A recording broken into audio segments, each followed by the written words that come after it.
nung nanalo si Presidente at nung nag-oath taking silang dalawa ni VP, I have predicted na pagtungtong ng second year ng kanilang termino ay meron ng magkakalat ng salitang word na impeachment.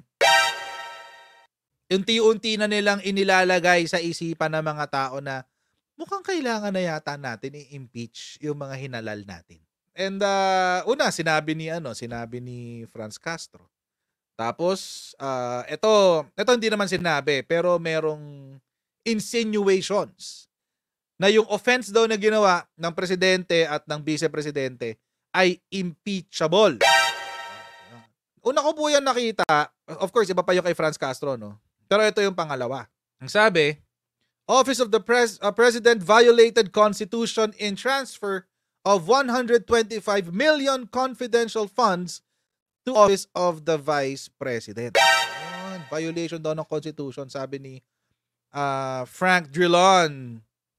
Sabi ni Drilon, it is clear that the transfer runs counter to the basic principles of budgeting and governance enshrined within Article 6, Section 25 of the Constitution. That part of the Constitution states, no law shall be passed authorizing any transfer of appropriations. However, the President of the Senate, the Speaker of the House of Representatives, the Chief Justice of the Supreme Court, and the heads of the constitutional commissions may by law be authorized to augment any item in the General Appropriations Law for their respective offices from savings in other items of their respective appropriations. Okay. Mga kotsero, ito po yung tinatawag na line item veto power of the President. Yan po yun.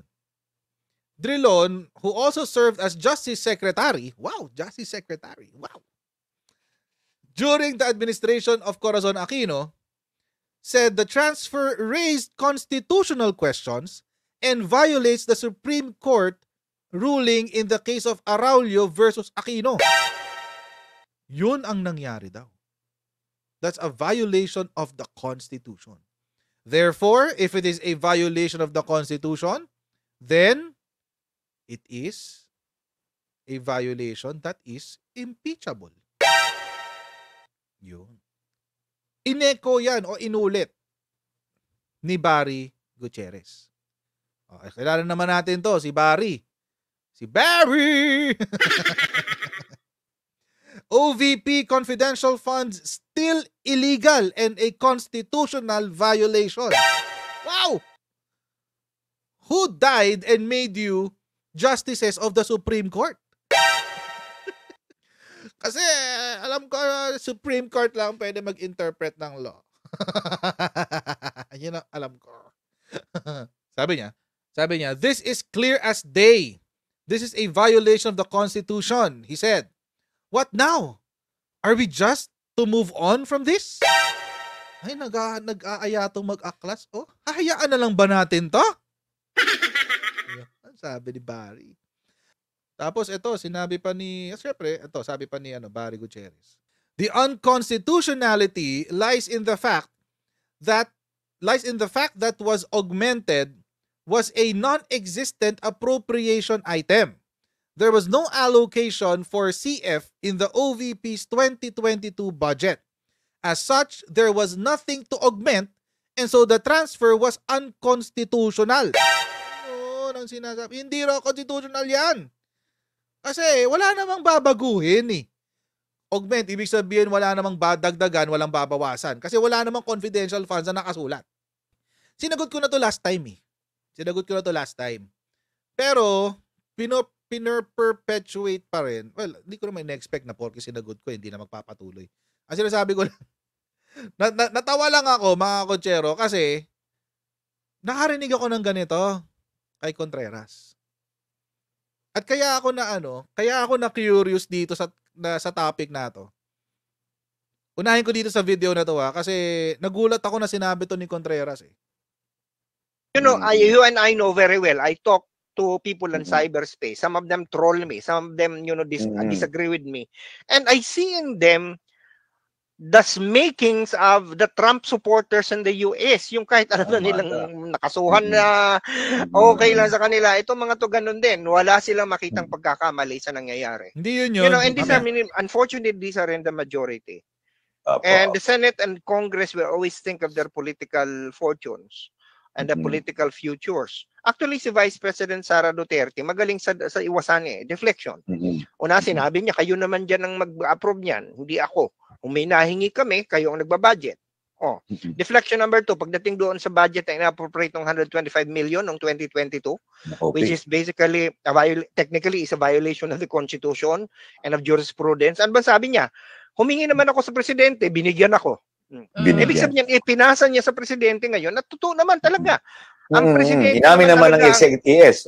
At inabihan ng executive secretary, which strangely is the same guy who wrote the ponensya for the decision that practically rendered unconstitutional that practice in 2014. Di ba? Ano Sige, sige, anong papuntahin palagay niyo. mo ang tinatatakot or pinangangamba, wag natin sabing natatakot, ng mga lawmakers if they were to not approve or itong hinihingi pondo ni VP Sara? They're already projecting their chances in 2028 when Sara Duterte will be a front runner. They do not want to intimidate, they want to antagonize her. Natawa ako doon, sinabi niya na yung mga supporters daw ni Presidente Bongbong Marcos at ni VP Sara. As if wala raw nakikitang mali. Alam nyo kasi, Professor Contreras, and let's give him the honorific he deserves. Kasi pinaghirapan naman niya yung salitang professor na yan eh. Alam niyo po kasi, Professor Contreras, we don't just blindly criticize. Lalo na ako. Siguro yung iba, oo. Pero ako, I just don't blindly criticize. Magki-criticize ako kung meron, if it merits criticism. Pupuri ako if it merits praise. I will defend if it is really defensible. Diba? Nakakatawa lang yung sinabi niyang yun. Tapos, meron pa siyang binanggit dito sa video na to na kinontra daw ni E.S. Bersamin yung kanyang sarili.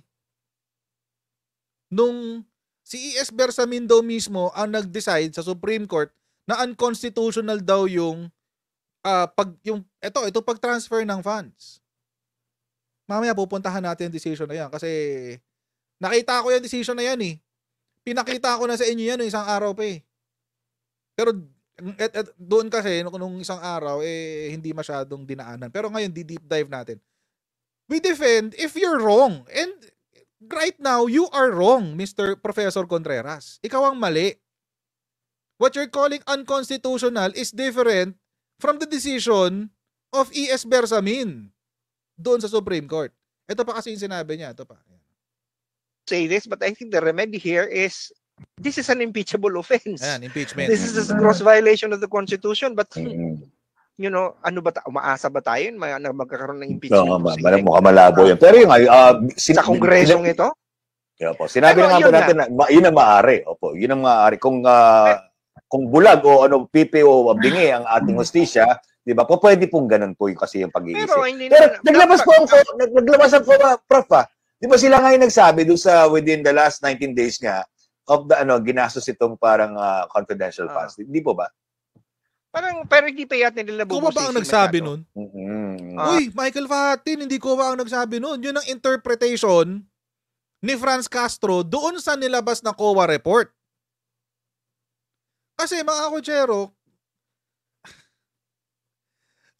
kotsero, yung COA report na yun, balance sheet siya. Ang pinakita lang doon, yung disbursement. Hindi pinakita yung spending.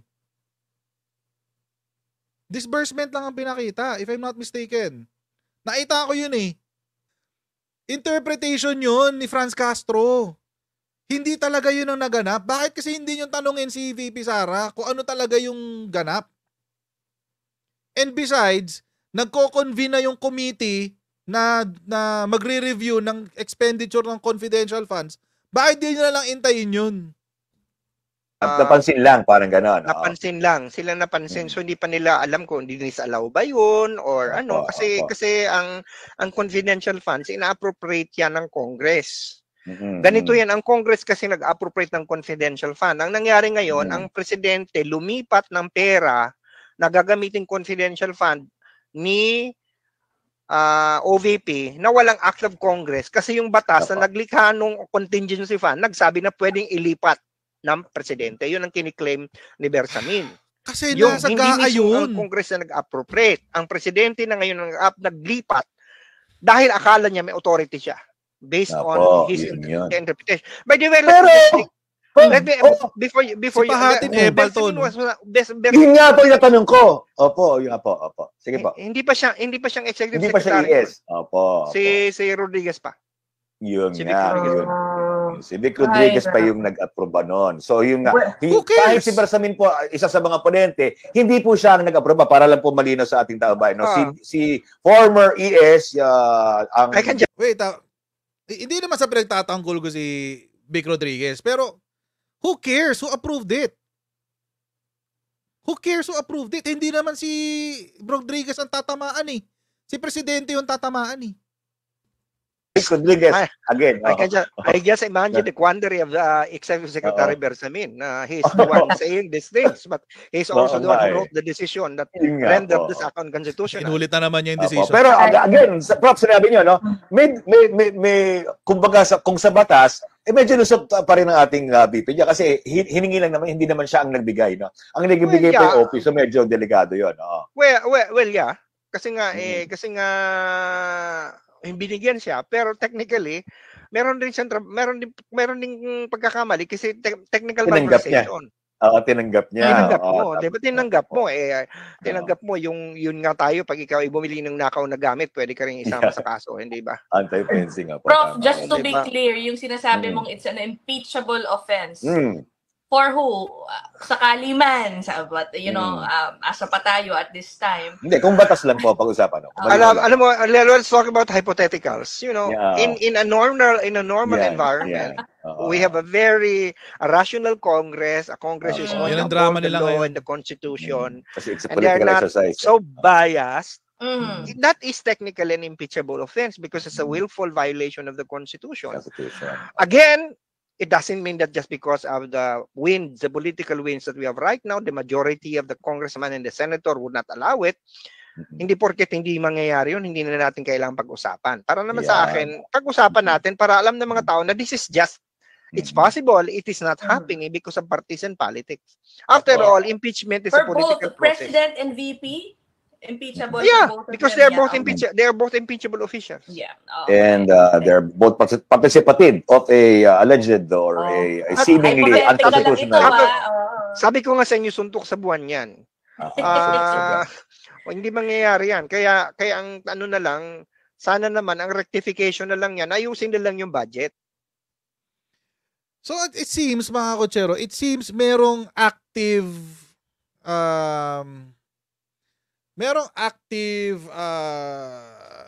I don't know what to call it, propaganda, merong active PR for an impeachment. It seems base dito sa mga naririnig ko ngayon, kasi left and right from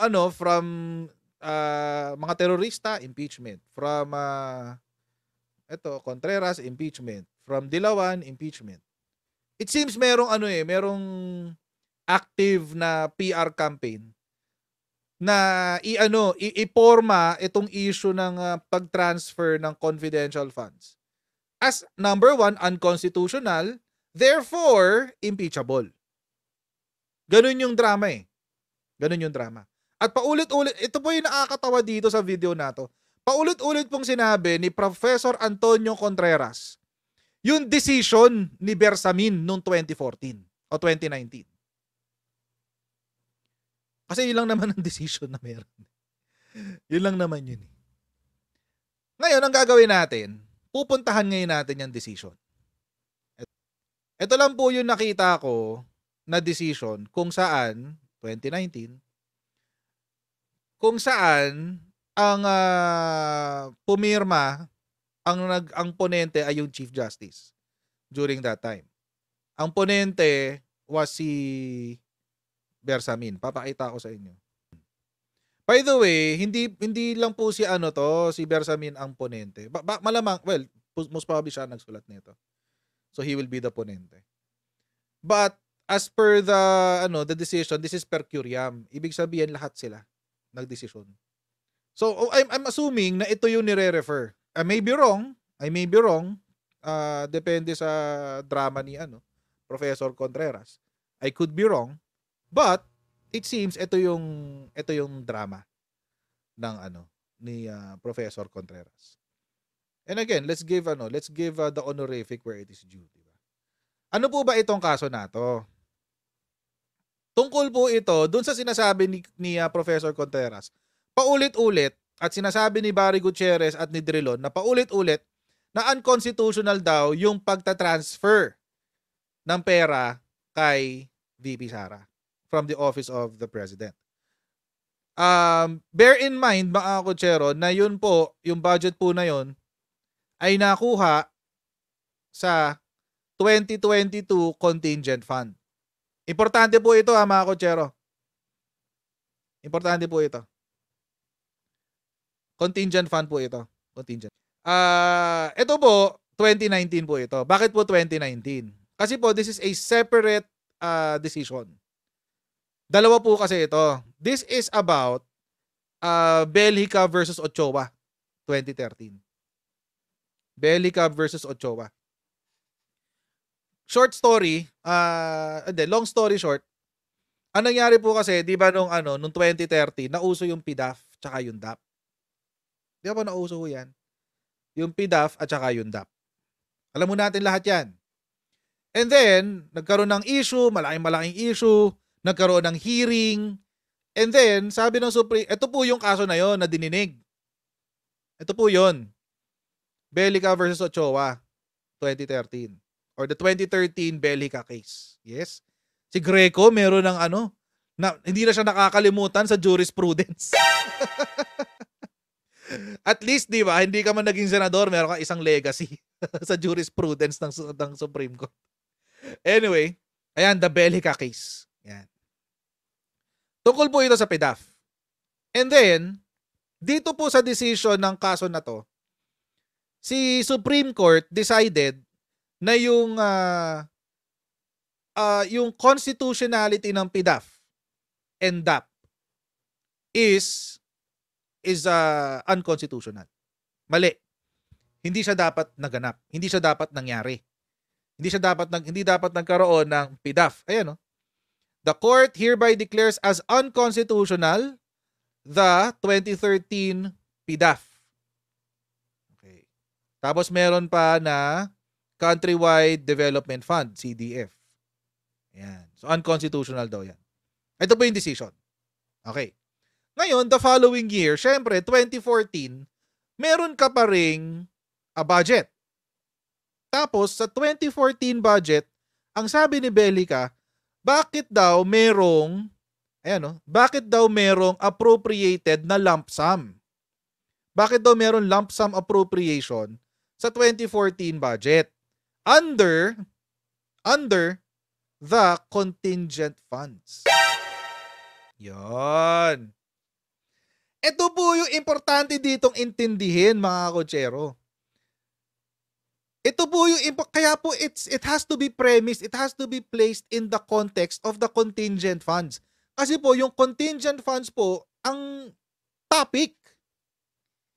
Yun po ang topic.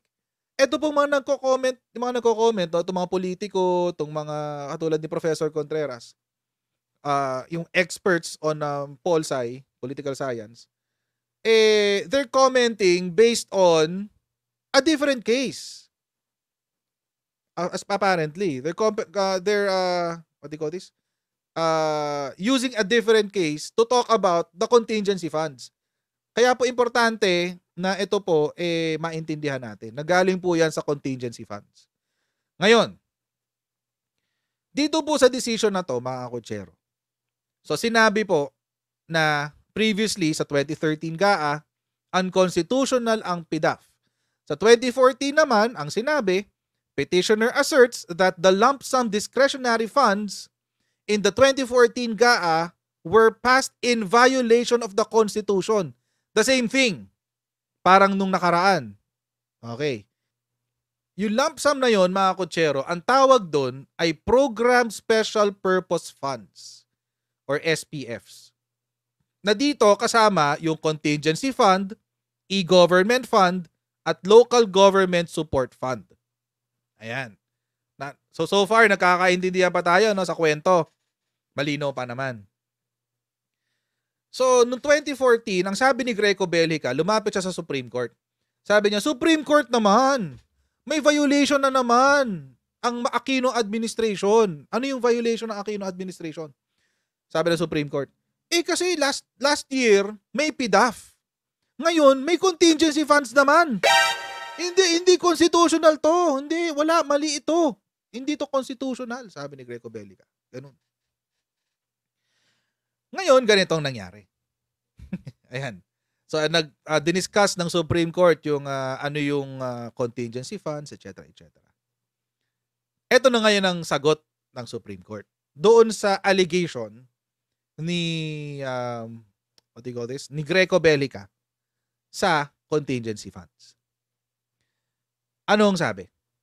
The court agrees again with the respondents. The untenability of petitioner's stance that the contingencies that may be funded by the contingent fund must be identified is self-evident. The purpose of the contingency fund is precisely to cover the funding requirements of new or urgent projects that need to be implemented during the year. Yun. Ano pong sinabi ng Supreme Court? Greco, mali ka. Hindi unconstitutional ang contingent funds. Sinabi ng ating Supreme Court. Kasi yun ang pinaglalaban niya eh. Bakit daw unconstitutional? Kasi hindi natin malalaman yung specific purpose or guidelines, sabi ni Greco Bellica. Hindi natin alam eh. Line item lang siya. General line item. Contingency funds. Tapos wala na. That's it. Dapat dyan specific. O contingency funds for blank. Contingency funds for blank. Etc. etc. Dapat ganun. Hindi pwedeng blanket statement ng contingency funds. Yun yung una niyang argumento. Pangalawa niyang argumento, the contingency fund also is also assailed as violative of the president's power of item veto because the president is left only to accept the policy that funding must be provided to meet contingencies without having the opportunity to decide which contingencies should be given funding. Ano po yung sinasabi niya? Ito po yung binanggit natin kanina na power of what do you call this? Presidential veto, line item veto. Na hindi ro kasi binigyan ng pagkakataon ng presidente na alamin kung ano yung mga items na dapat tanggalin at hindi. So kaya siya naging unconstitutional. Yun yung sinasabi ni Greco Bellica. Kaso nga, kinontra nga siya ng Supreme Court. Sabi niya, mali ka, Greco Bellica. Bakit daw? Number 1, eto. These new or urgent projects and the level of travel expenses that will be incurred during the year are necessarily unknown at the time the budget is prepared the year prior. To even attempt to identify these contingencies almost 2 years before they are expected to arise is a perversion of the purpose of the contingency fund, amounting to the deprivation of the legislative's authority to amply provide for contingencies and the executive's power to address them. Wow, big words. Tagalogin ho natin para naiintindihan po nating lahat. Simple lang po ang sinabi ng Korte Suprema.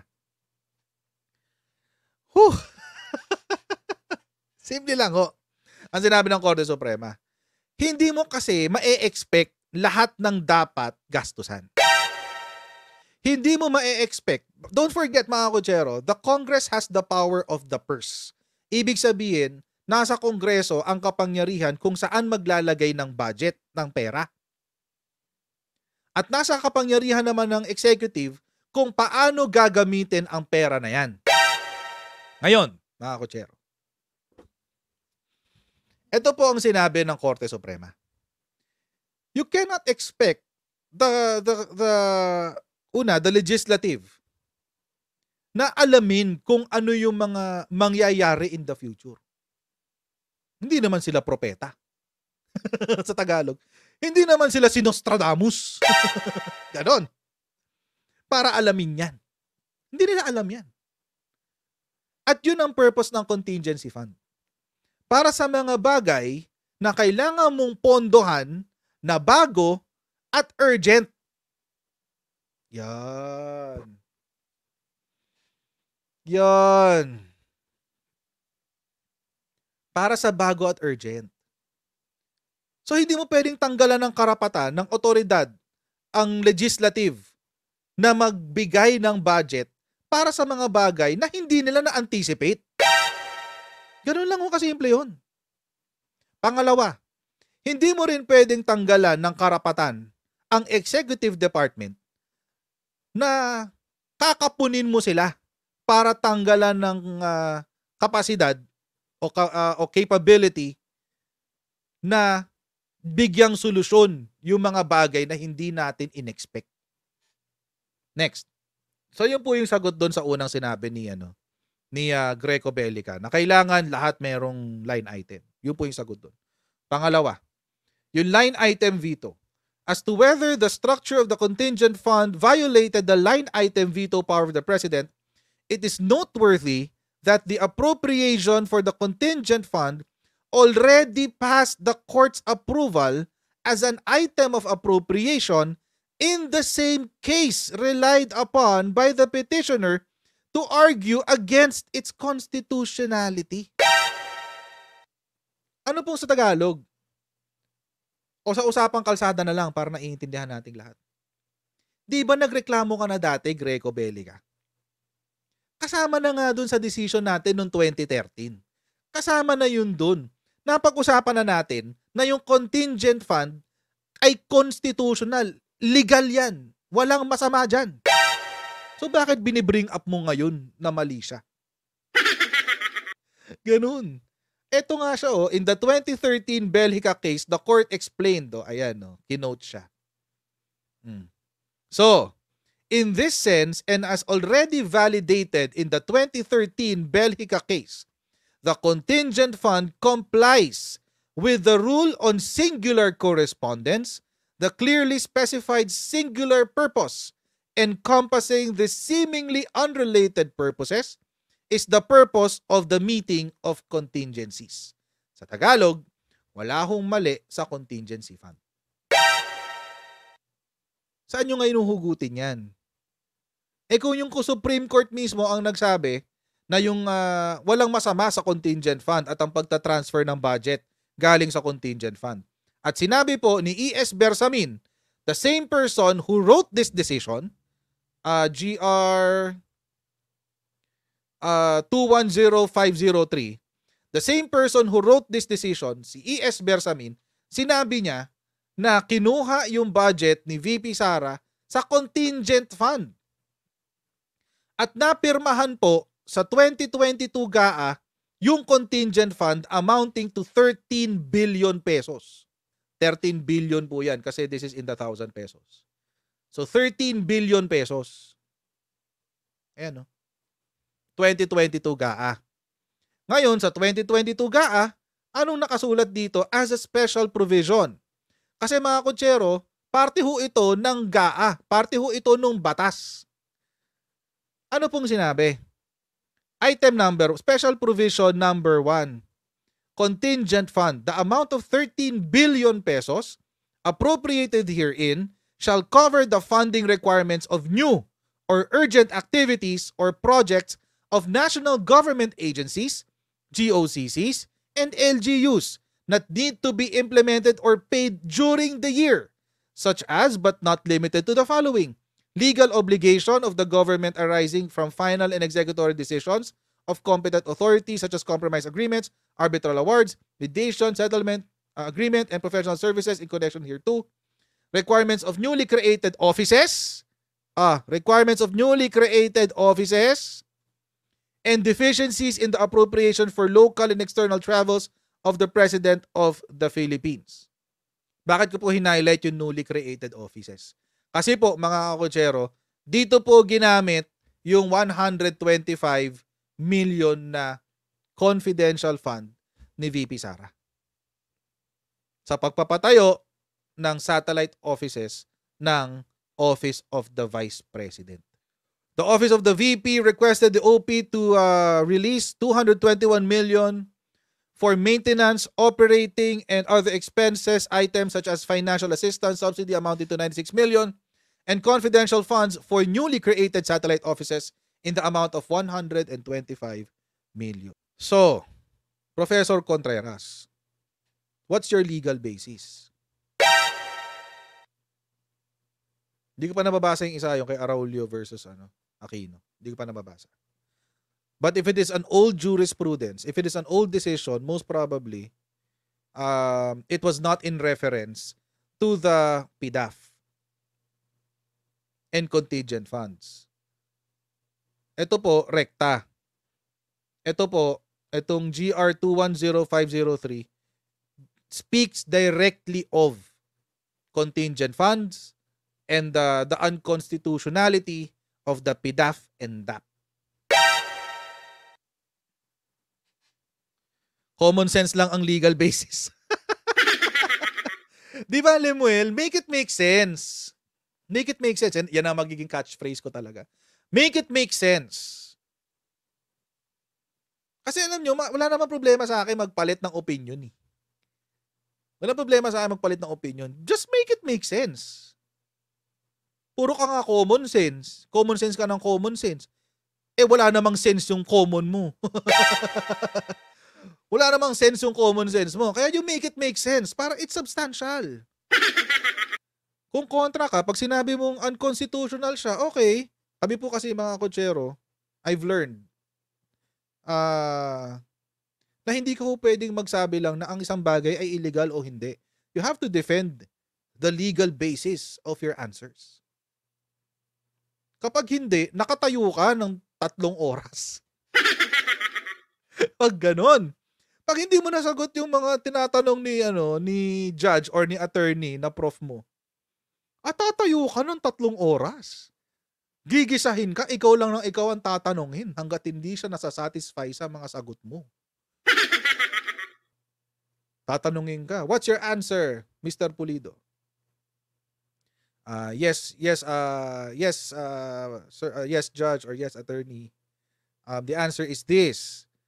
Because according to blah blah blah blah blah, article number this or pag-decision. According to the case regarding, for example, this the Bellica case, PDAF, DAP, etc. I-explain mo lahat yun. Ay, tindi. Tapos magko-conclude ka. Sa-summarize mo, magko-conclude ka. Tapos, akala mo, tama yung sagot mo, yung pala, mali. Sasabihin sa'yo, that is the wrong answer. Wag po tayo mag-declare, Professor Contreras, na their offense is impeachable. Lalo na kung wala ho kayong legal basis. You're imputing well, it's not, kasi impeachment kasi is a political activity. Kung sure kayo na impeachable talaga, why not, di ba? Willing naman akong magbago ng isip eh. Just make it make sense. Wala naman problema doon. And with all due respect to your experience and your expertise in political science, it is just the case. Ganun lang talaga siya. By decision ng Supreme Court na legal siya eh. Maligal mag-transfer ng funds galing sa contingent funds. Lalo na if it's going to address a new and urgent activity, program, project, or activity. So paano? Pinipilit nila yung unconstitutional kasi yun kasi yung mabigat pakinggan eh, di ba? Violation niya ng Constitution. Violation niya ng Constitution, sabi ni Drilon. Violation niya ng Constitution, sabi ni Barry Gutierrez. Alam niyo mga kutsero, alam naman nila tong decision na to eh. Bakit nung panahon na ang nakaupo ay si Panot Aquino at dineclare na unconstitutional ang PDAF at ang DAP, did they ever call for impeachment? Si Barry Gutierrez tsaka si Drilon? Ito may decision to mga kutsero. 2013, Bellica case. Yung ang tawag ng Supreme Court eh. The Bellica case. Sinabi na unconstitutional ang PDAF at ang DAP. Nakarinig ba tayo ng impeach Aquino? Impeach Aquino? Wala. Walang ganon. Kailan lang natin naririnig yung salitang impeachment ulit? Nung nakaupo na yung Marcos at Duterte. Ganon. So diba, let's be intellectually honest. Kung gusto talaga natin tulungan yung bansa, let's be intellectually honest. Huwag na tayo magbolahan dito. We're in the same boat, magbobolahan pa tayo. Nakakatawa lang kasi yung mga tumatawag ng impeachment. Anong basis nyo ng impeachment? Make it make sense. Show us your legal basis. As if prof ako ng law school. Show us your legal basis. Pag-usapan natin yung legal basis mo. Kapag mayroong mas magandang argumento sa'yo, are you willing to concede? Ganito na po muna tayo ngayon, mga kutsara na. Please don't forget to like, share, and subscribe. Please don't forget to like, share, and subscribe po sa Kutsara YouTube channel. Pa-follow na rin po tayo sa ating Facebook page. Para masaya ang ating buhay. At pa-share din po yung mga videos natin sa social media, lalo-lalo na sa mga accounts nyo. Yung mga favorite nyo, share nyo sa social media nyo yan para marami makarinig ng ating pinag-uusapan dito sa ating live stream. So God bless all of you and enjoy your day, and I'll see you in our next live stream. Bye everyone! See you!